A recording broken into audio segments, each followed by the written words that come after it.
Le 12-14 Info Sud Radio, Sophie Cholec, Isabelle Bresse. Et dans cette deuxième demi-heure du 12-14, on va parler du Made in France. À quelques heures du dîner du réveillon, ce soir sur la table, il y aura sans doute chez vous huîtres, foie gras, dinde ou encore saumon. Ces produits sont-ils meilleurs lorsqu'ils sont produits en France? Et pourquoi faut-il acheter française, vraiment plus cher également? Qu'en pensez-vous? Venez nous le dire au standard de Sud Radio, 0826 300 300, 0826 300 300. On attend vos appels. C'est presque devenu en tous les cas un geste citoyen. Une assez grande majorité des consommateurs français se dit prêt à payer 5 à 10% plus cher des produits parce qu'ils sont fabriqués en France. C'est ce que nous dit une étude IFOP publiée récemment. Mais pourquoi ces produits sont-ils souvent plus chers et sont-ils vraiment meilleurs? Qu'est-ce qui nous pousse à acheter français? C'est ce qu'on va voir tout de suite avec nos invités. Anne-Flore Maman-Laroffi, professeure et directrice de Semio Consult. Vous êtes spécialiste du Made in France, justement. Et avec nous également sur l'antenne du 12-14, Jean-Pierre Coff, animateur qu'on ne présente plus, animateur de radio et télévision. Vous êtes également critique gastronomique, écrivain, cuisinier et comédien. Bonjour à tous les deux et bienvenue sur l'antenne du 12-14. Bonjour à tous les deux. Bonjour. Alors, on va commencer tout de suite avec une première question. Est-ce que acheter français est un véritable choix et relève d'une démarche particulière pour les consommateurs, Anne-Flore? Oui, en général, disons que l'achat français est quelque chose qui peut être motivé par différentes dimensions. Et en ce qui concerne la gastronomie, on a un fort attachement à la culture du terroir, à la richesse à préserver de manière locale, qui va pousser spontanément un Français à acheter du Made in France ou un Italien d'ailleurs à acheter du Made in Italy. Chose qu'on retrouve un peu moins dans d'autres pays. Mmh. Jean-Pierre Coff, de votre côté, vous achetez français, vous, de manière préférentielle? Je ne sais même pas si c'est français ce que je dis d'ailleurs. Moi, je considère que j'ai du mal à acheter français et je vais vous expliquer pourquoi. Parce que je ne sais pas ce que ça veut dire Made in France.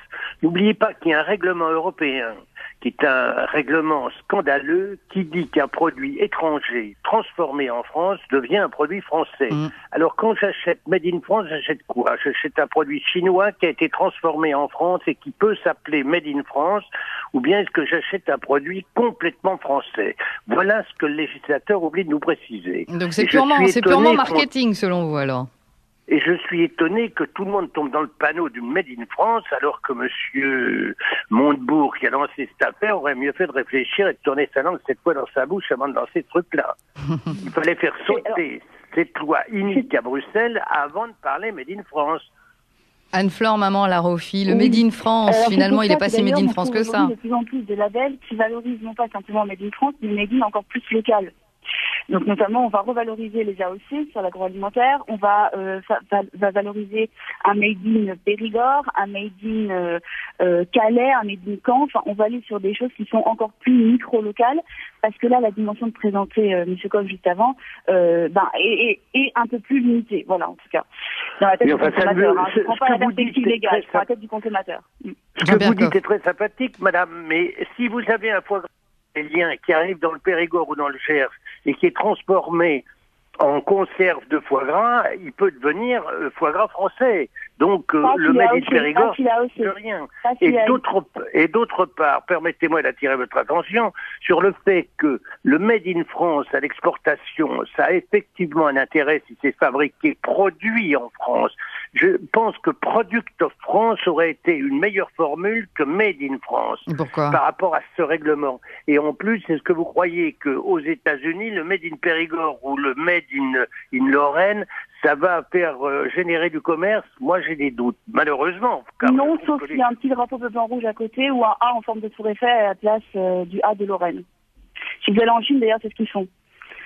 C'est-à-dire qu'à travers du micro-local, ils renvoient un imaginaire beaucoup plus national, parce que vous avez raison, le territoire français de l'étranger, déjà, pour certains pays, c'est l'Europe.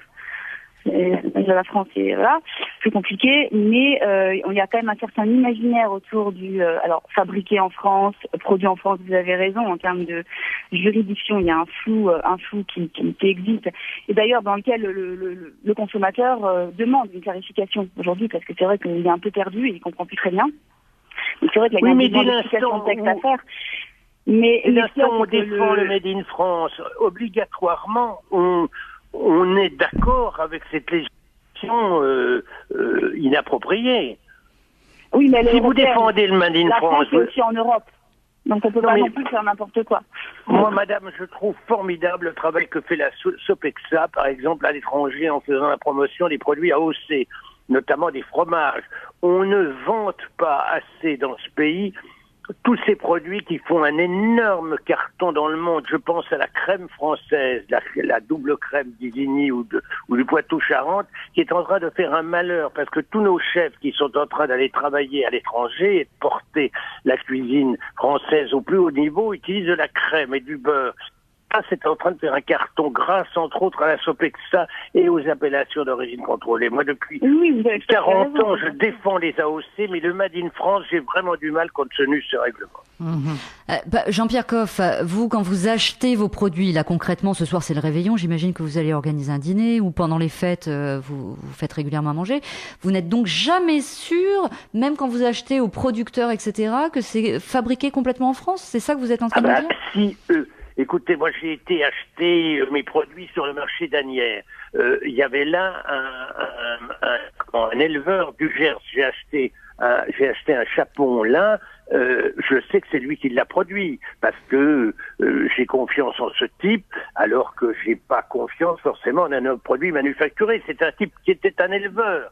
Et quand j'achète du saumon fumé à un éleveur breton qui est quelqu'un qui dit la vérité, qui dit moi j'achète mes saumons bio en Écosse, je les fume chez moi avec du hêtre vert et non pas avec de la fumée liquide, et je les tranche à la main.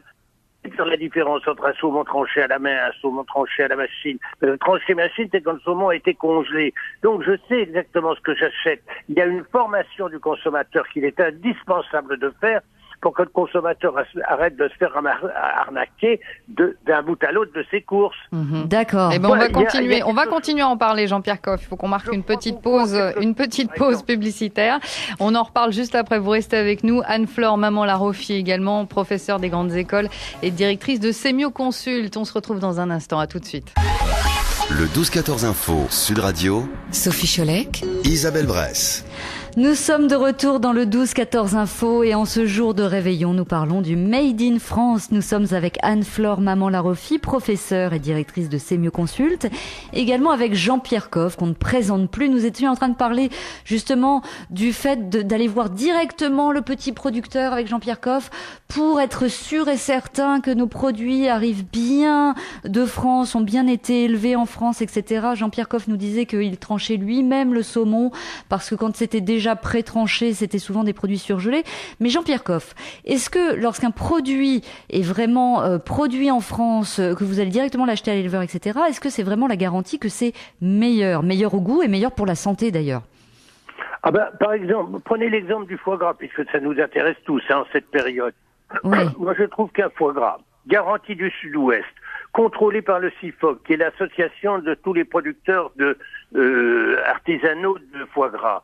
Je crois à ça, je connais leur méthode de contrôle, je sais comment ils font, et je fais entière confiance à un foie gras du Sud-Ouest. Alors, ça ne veut pas dire que le foie gras de Strasbourg ou le foie gras maintenant, on fabrique du foie gras un peu partout parce que on élève des canards un peu partout, on en gave un peu partout, ça ne veut pas dire que ceux-là ne sont pas bons.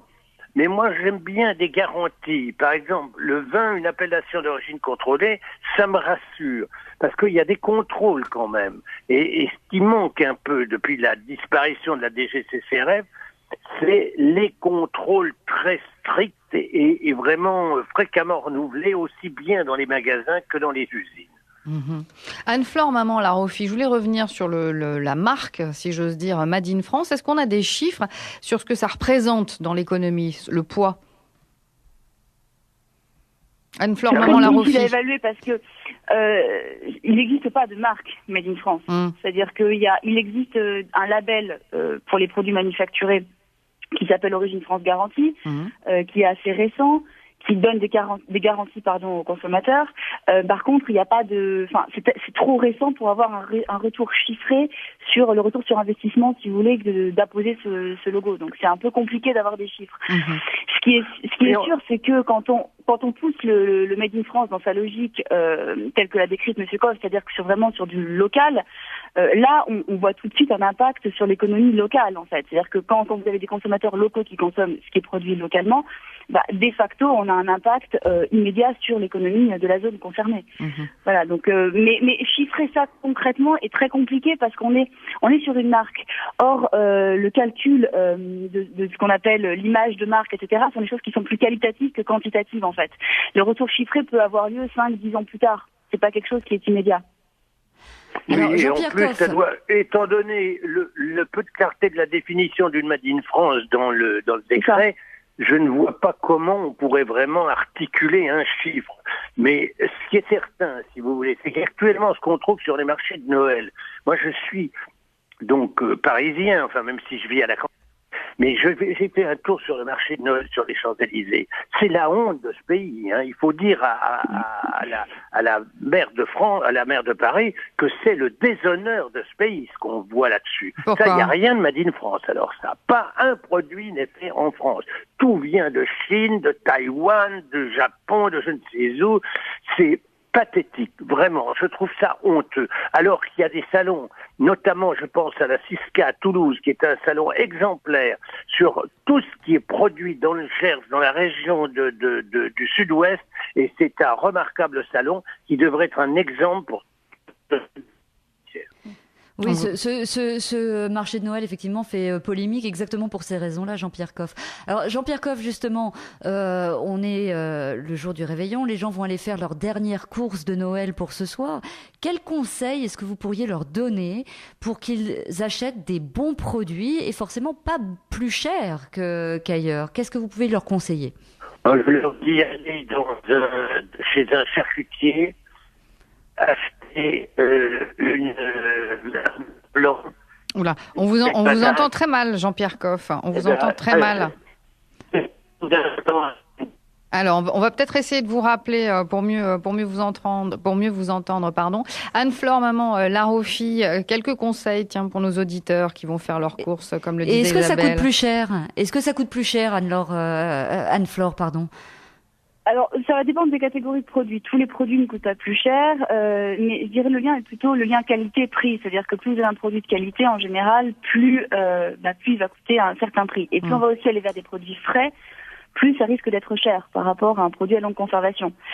En termes de recommandations, je dirais que la première, c'est de lire l'étiquette, tout simplement, parce que finalement, on fait assez rarement. Je ne sais pas si vous êtes fait déjà la réflexion, mais est-ce que vous regardez l'étiquette de vos paquets de gâteaux ? Moi, maintenant, je le fais. Moi, je le fais, ouais. Spontanément, voilà. Est-ce qu'on va voir le nombre d'ingrédients présents sur ces paquets ? Est-ce qu'on a le détail de la provenance des ingrédients ? Certaines marques l'indiquent, certains pays d'importation l'indiquent également. À savoir, on sait que le beurre, c'est du beurre qui vient de Charente. On sait que voilà. Donc là, ça nous permet d'avoir une indication un peu plus précise sur la qualité du produit et de fait sur l'adéquation du prix que vous allez payer par rapport à la qualité du produit. Encore une fois, moi je fais partie des gens qui pensent qu'il faut mieux dépenser un petit peu plus, mais pour avoir un produit de très bonne quantité, quitte à en manger un petit peu moins. Voilà. Mais il est sûr que si vous trouvez un produit qu'on vous vend comme étant fabriqué en France en très grande quantité et pas cher, faut quand même avoir on peut avoir un doute légitime sur, en tout cas sur l'agroalimentaire, puisque c'est ce dont on parlait, on peut avoir un doute légitime sur le fait qu'il soit 100% issu de production locale ou de et sur sa qualité également. Ouais. Et du coup sur la qualité. Et ouais. Anne-Flore, maman Laroffi, vous restez avec nous. Jean-Pierre Coff également. Vous nous direz tout à l'heure. On vous a retrouvé quel menu idéal on pourrait avoir sur la table du réveillon ce soir. On marque une nouvelle pause et on se retrouve juste après. À tout de suite. Le 12-14 Info Sud Radio. Aurez-vous du Made in France au menu sur la table du réveillon chez vous ce soir ? En tous les cas, pas l'un de nos invités, en l'occurrence Jean-Pierre Coff, qui nous l'a dit tout à l'heure. Il n'y croit pas à cette marque, en tous les cas ce label Made in France. Avec nous également Anne-Flore, maman Laroffi, professeure et directrice de Semio Consult, spécialiste du Made in France. Alors Jean-Pierre Coff, juste avant la pause, on parlait du menu du réveillon. Vous, quel est d'ailleurs votre menu de ce soir et qu'est-ce que vous conseillez à nos auditeurs ? Vous nous disiez tout à l'heure, le mieux, c'est d'aller chez son boucher charcutier du coin. Oui, ou alors j'ai plus simple encore. Vous savez que je travaille pour une grande enseigne. Tout à fait. Il y a un foie gras français fait dans le sud-ouest. je vous donne pas le nom du producteur, mais je vous donne ma parole qu'il est français, c'est un des deux plus grands. Foie gras, donc français, entièrement, pas du foie gras d'Israël qui arrive en cachette et qui se fait transformer. Ensuite, vous avez une pintade farcie, et ensuite, vous avez une bûche de Noël au citron qui est faite à côté de Toulouse par des gens qui font de la glace et qui ne vendent pas du vent ou de l'air comme il y a souvent dans les glaces. Tout ça pour 3,60 €. Ça vous va, ça? Et comment ça se fait formidable. comment ça se fait du coup qu'ils arrivent dans ces grandes surfaces à faire moins cher avec des produits locaux qui en général sont souvent plus chers? Est-ce que vous avez une idée de la quantité que peut acheter une grande surface? C'est énorme. Ben voilà, vous avez tout dit. Quand vous arrivez chez quelqu'un et que vous lui garantissez le 1er janvier qu'on va lui renouveler son contrat et qu'il a 360 000 pots de foie gras à faire de 100 grammes ou de 180 grammes dans l'année, on conserve, j'entends, puisque le foie gras frais, ça se fait beaucoup plus tardivement, mais si c'est de la conserve, ça se conserve plusieurs années, et ben vous avez quelqu'un qui est attentif. Et en plus de ça, moi, depuis que je suis dans cette enseigne, je suis pour la fidélité aux fournisseurs, c'est-à-dire que le foie gras dont je vous parle, voilà 4 ans que je travaille avec le même fournisseur. Mon Beaujolais nouveau, je le fais avec un type qui s'appelle Piron, qui est un viticulteur, pas un négociant, un viticulteur, et qui sait exactement tous les ans, je vais lui acheter 130 000 ou 150 000 bouteilles, et il sait que je représente un chiffre d'affaires et qu'il me doit la qualité que j'exige. Mmh. Alors Jean-Pierre, faites-nous saliver un peu ce soir. Qu'est-ce que vous allez préparer de bon? Moi? Oui. Vous? Ah ben, moi, personnellement, je vais me faire une omelette. Ah bon?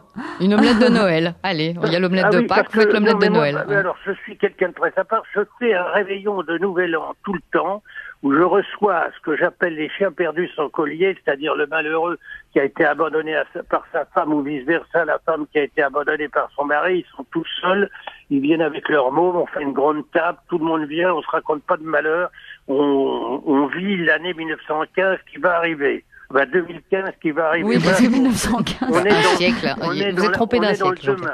Ouais.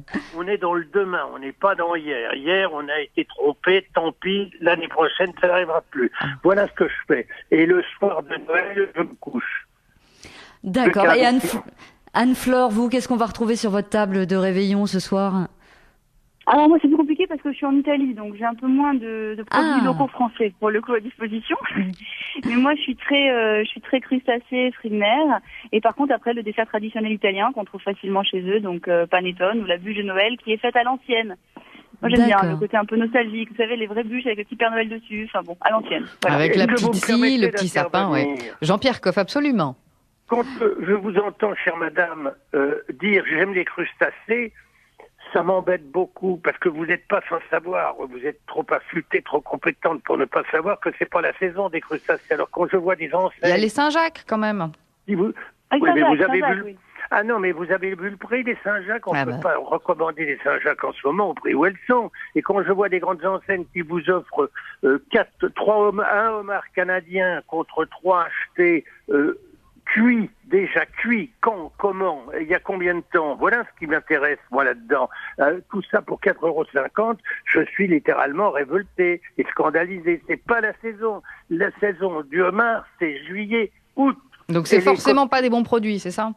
Oui. Il faut manger des produits de saison. En ce moment, on a de la belle volaille. On a les cigales de mer. On a les cigales de mer où je sais qu'ils sont pêchés en ce moment. Elles sont fraîches. On les achète. Et les huîtres. Oui, c'est bon. Ça fait partie mais manger des huîtres en ce moment, c'est la saison. C'est magnifique. Et oui, je sais bien, il n'y en a pas en Italie. Si vous avez de l'argent, mangez du foie gras, mangez du caviar français. Vous avez un producteur de foie gras qui est à 2 pas de chez vous, à Toulouse, qui fait du caviar pour rien. C'est merveilleux. Du caviar français, je savais même pas que ça existait le caviar français. Comment? Mais vous avez, la production du foie gras, production du caviar, c'est simplement l'élevage d'un esturgeon. Avant, l'esturgeon était sauvage. Maintenant, il est élevé. Et quand le moment est venu et quand la femelle est pleine d'œufs, eh bien, on ouvre la femelle, on retire les œufs et puis on les traite en saumure et puis on les met en boîte et c'est du caviar. C'est délicieux. Vous avez une boîte à côté de chez vous, enfin, une entreprise qui est en Gironde, juste à Neuvic exactement. Vous voyez, je peux pas mieux vous dire. Eh ben, on va le tester pendant ces fêtes, Jean-Pierre. Ouais. Non, mais si vous n'avez pas, alors écoutez-moi, si vous n'avez pas les moyens d'acheter du caviar, ce que je comprends très bien, parce que je suis en train de vous parler d'un produit de luxe, achetez chez eux un beurre de caviar. Vous faites juste un toast beurré avec ce beurre de caviar et vous allez voir, c'est formidable. Vous avez la mer en bouche. Eh ben, on va se quitter là-dessus, Jean-Pierre Coff. Merci beaucoup pour tous vos conseils et vos commentaires sur l'antenne du 12-14. On remercie chaleureusement Anne-Flore Maman-Laroffi, également directrice de Semio Consult et spécialiste du Made in France. Et on vous souhaite évidemment un excellent réveillon, un bon Noël et de très